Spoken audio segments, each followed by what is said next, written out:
मुसीबत में जो वीरता से लड़ा वो इतिहास हो गया, जो अहंकार के साये में फला फूला वो खाक हो गया।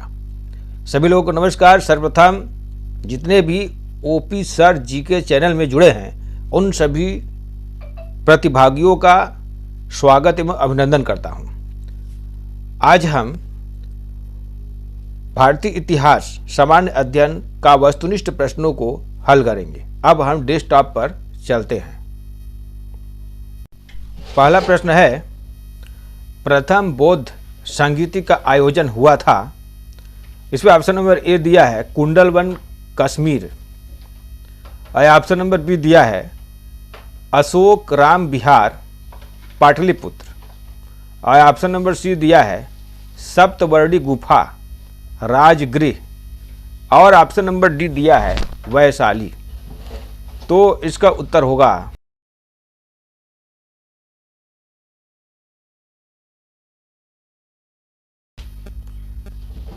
ऑप्शन नंबर सी सप्तवर्णी गुफा राजगृह।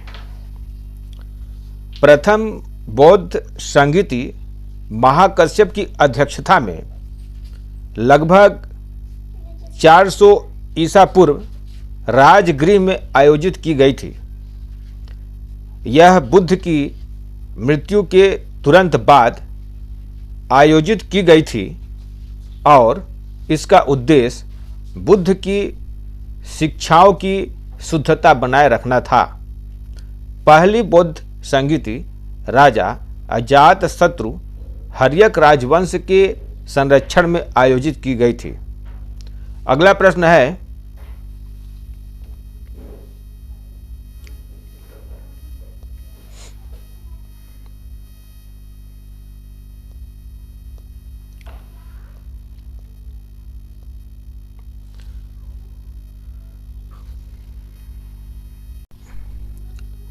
द्वितीय बौद्ध संगीति का आयोजन हुआ था। ऑप्शन नंबर ए दिया है कुंडलवन कश्मीर, और ऑप्शन नंबर बी दिया है अशोक राम विहार पाटलिपुत्र, और ऑप्शन नंबर सी दिया है सप्तवर्णी गुफा राजगृह, और ऑप्शन नंबर डी दिया है वैशाली। तो इसका उत्तर होगा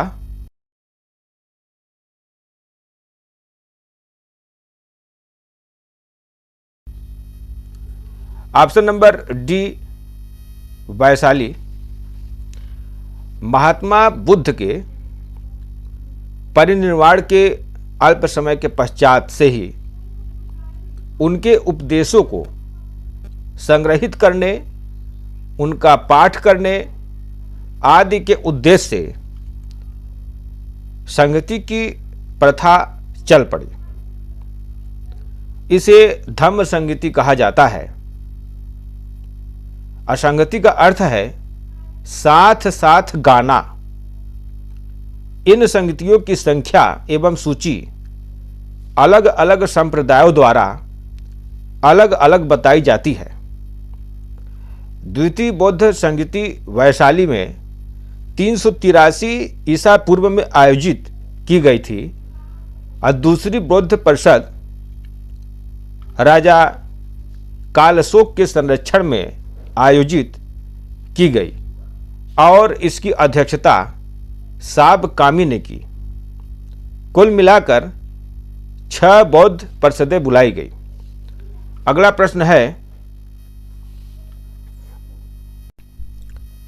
तृतीय बौद्ध संगीति का आयोजन हुआ था। इसमें ऑप्शन नंबर ए दिया है कुंडलवन कश्मीर, और ऑप्शन नंबर बी दिया है अशोक राम विहार पाटलिपुत्र, और ऑप्शन नंबर सी दिया है सप्तवर्णी गुफा राजगृह, और ऑप्शन नंबर डी दिया है वैशाली। तो इसका उत्तर होगा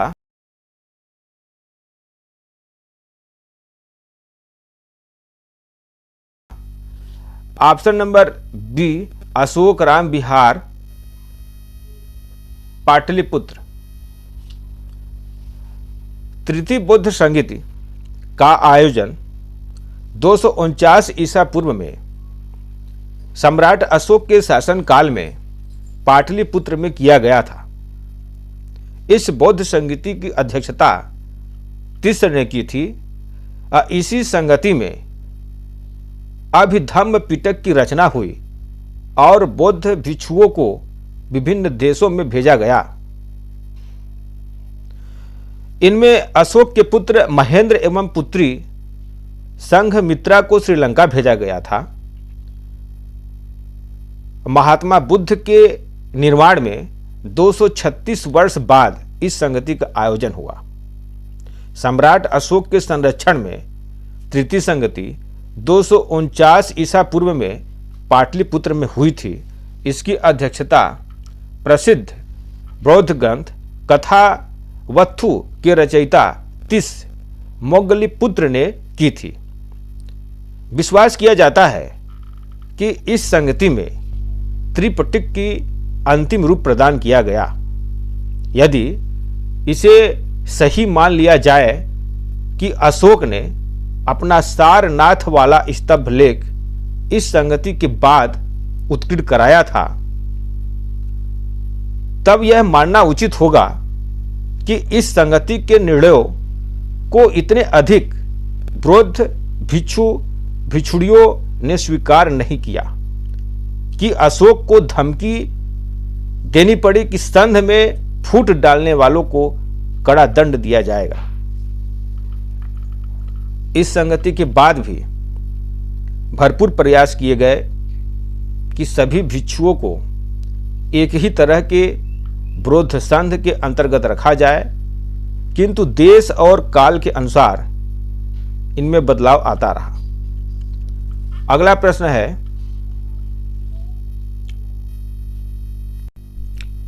चतुर्थ बौद्ध संगति का आयोजन हुआ था।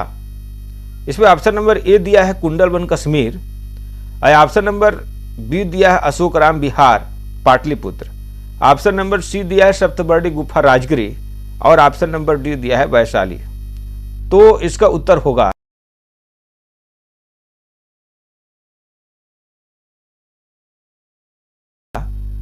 Option number A Kundalvan Kashmir. चतुर्थ बौद्ध संगति दो भिन्न बौद्ध संगति बैठकों के नाम हैं। पहली श्रीलंका में प्रथम ईसा पूर्व हुई थी, और चतुर्थ बौद्ध संगति में थेरावाद त्रिपिटक को ताड़ के पत्तों पर लिखा गया। यह संगति कश्मीर के कुंडलवन में कनिष्क के काल में हुई थी, और दूसरी सर्वास्तिवाद विद्यालय कश्मीर में पहली शताब्दी में हुई।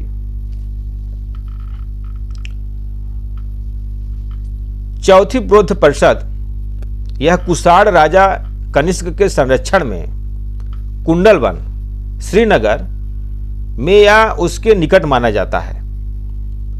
कश्मीर में 72 ईस्वी में आयोजित किया गया था, और इस परिषद के अध्यक्ष वसुमित्र थे, और उनके प्रतिनिधि के रूप में अश्वघोष थे। अगला प्रश्न है,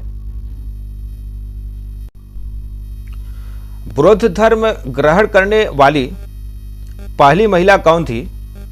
इसमें ऑप्शन नंबर ए दिया है महामाया, ऑप्शन नंबर बी दिया है यशोधरा, और ऑप्शन नंबर सी दिया है बिंबा, और ऑप्शन नंबर डी दिया है गौतमी। तो इसका उत्तर होगा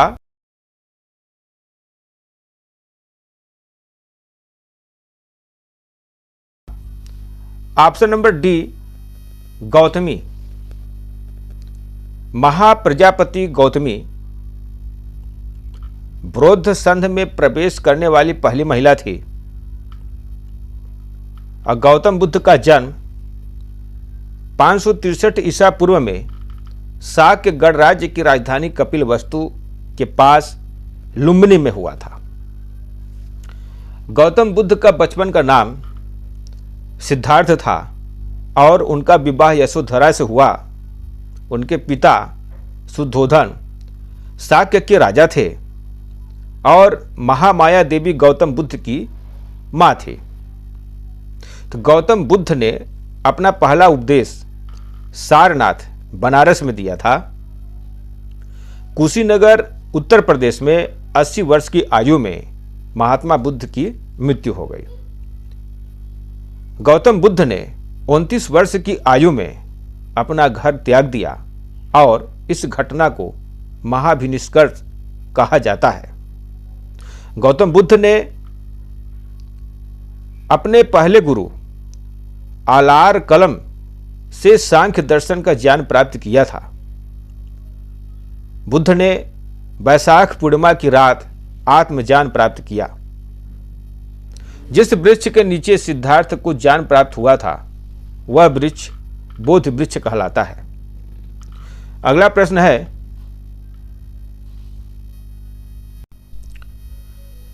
भारत में मुगल शासन के पतन का एक कारण कौन सा नहीं था?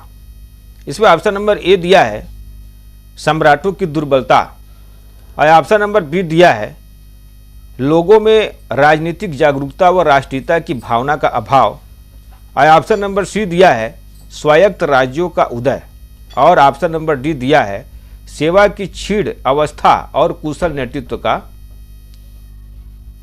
अभाव। तो इसका उत्तर होगा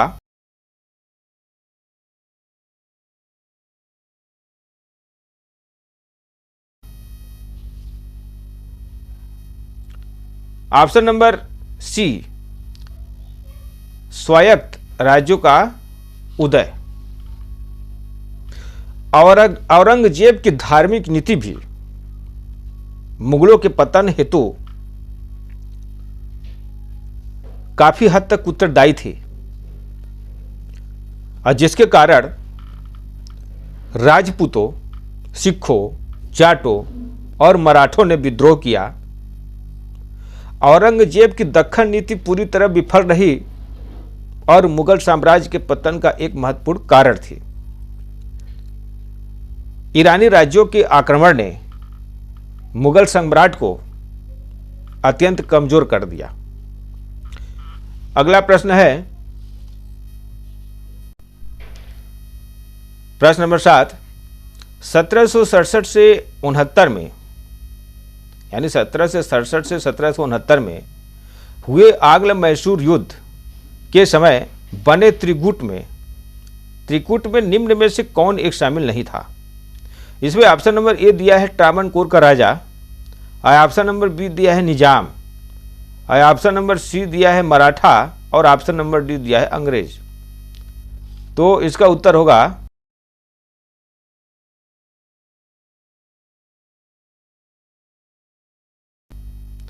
ऑप्शन नंबर ए ट्रावनकोर का राजा। 18वीं शताब्दी के दौरान दक्षिण भारत में अंग्रेजों और मैसूर साम्राज्य के बीच लड़े गए 4 युद्धों की श्रृंखला को आंग्ल मैसूर युद्ध के नाम से जाना जाता है। प्रथम आंग्ल मैसूर युद्ध 1767 से 1769 ईस्वी के बीच लड़ा गया था। इस समय गवर्नर लॉर्ड वेरेलस्ट गवर्नर थे। अब पहले आंग्ल मैसूर युद्ध में अंग्रेज, निजाम और मराठों ने हैदर अली के खिलाफ एक साथ लड़ाई लड़ी थी, लेकिन हैदर अली ने अंग्रेजों के खिलाफ जीत हासिल की थी। एक मद्रास की संधि हुई, वह 1769 में हुई। दूसरा आंग्ल मैसूर युद्ध 1780 और 1784 ईस्वी के बीच लड़ा गया था। उस समय गवर्नर लॉर्ड वारेन हेस्टिंग्स थे। और दूसरे आंग्ल मैसूर युद्ध में जस्ट उसका उल्टा हैदर अली, निजाम और मराठों ने मिलकर, यानी अब हैदर अली हो गए और निजाम और मराठों ने मिलकर अंग्रेजों के खिलाफ लड़ाई लड़ी थी। तो हैदर अली ने कर्नल वेली को हराया था। और दूसरे आंग्ल मैसूर युद्ध में 1782 में हैदर अली की मृत्यु हो गई और उसके बेटे टीपू सुल्तान को उसका उत्तराधिकारी बना दिया गया। बंगलौर की संधि हुई सन 1784 में, जिसमें आंग्ल मैसूर युद्ध 1784 मंगलोर की संधि के नाम से जाना जाता है। तो अगला प्रश्न है,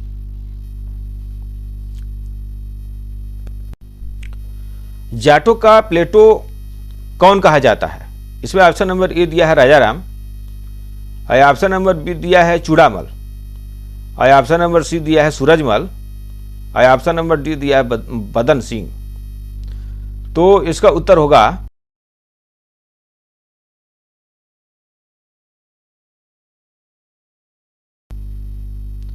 ऑप्शन नंबर सी सूरजमल। महाराज सूरजमल या सुजान सिंह राजस्थान के भरतपुर के हिंदू जाट राजा थे, और उनका शासन जिन क्षेत्रों में था, जैसे वर्तमान में दिल्ली, उत्तर प्रदेश, आगरा, अलीगढ़, बुलंदशहर, गाजियाबाद, फिरोजाबाद, इटावा, हाथरस, एटा, मैनपुरी, मथुरा, मेरठ। राजस्थान में भरतपुर, धौलपुर, अलवर। हरियाणा में गुरुग्राम, रोहतक, झज्जर, फरीदाबाद, रेवाड़ी, मेजात जिलों के अंतर्गत इनका शासन रहा।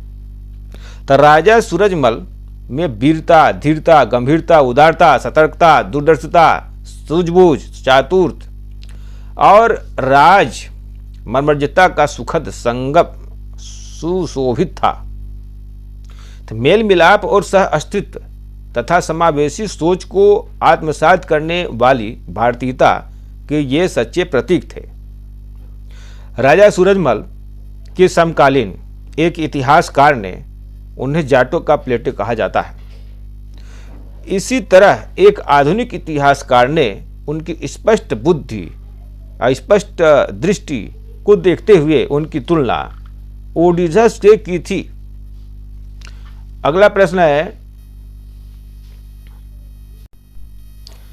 मराठा राज्य व्यवस्था के अंतर्गत चौथ देने वालों को लूटा नहीं जाता था। बताइए, यह कर मालगुजारी के किस भाग के बराबर होता था? इसमें ऑप्शन नंबर ए दिया है 1/4, और ऑप्शन नंबर बी दिया है 1/6, और ऑप्शन नंबर सी दिया है 1/5, और ऑप्शन नंबर डी दिया है 1/3। तो इसका उत्तर होगा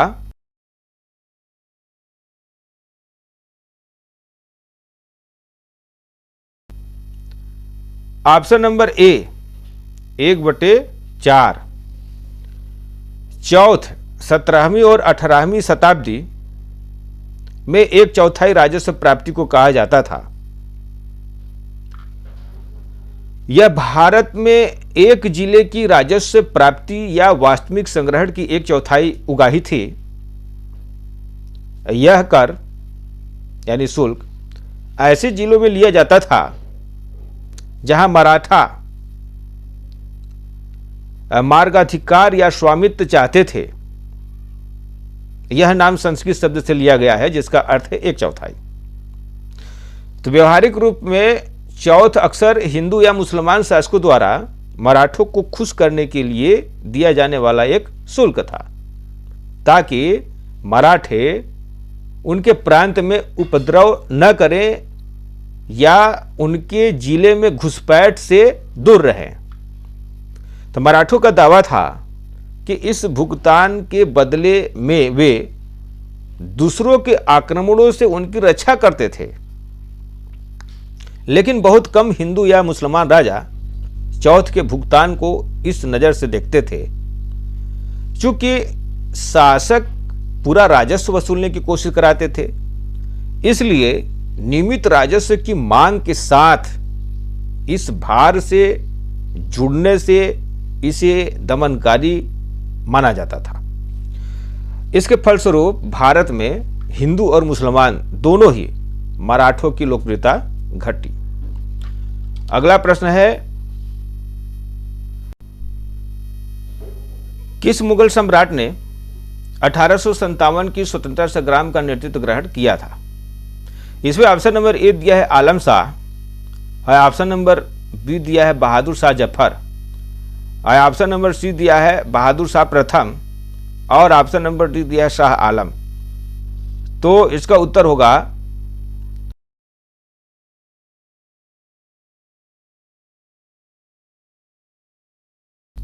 ऑप्शन नंबर सी बहादुर शाह प्रथम। बहादुर शाह जफर भारत में मुगल सम्राट के आखिरी शहंशाह और उर्दू के जाने माने शायर थे। 1857 का प्रथम भारतीय स्वतंत्रता संग्राम में भारतीय सिपाहियों का नेतृत्व किया। युद्ध में हार जाने के बाद अंग्रेजों ने उन्हें बर्मा म्यांमार भेज दिया, जहां उनकी मृत्यु हो गई। इसका उत्तर बहादुर शाह जफर।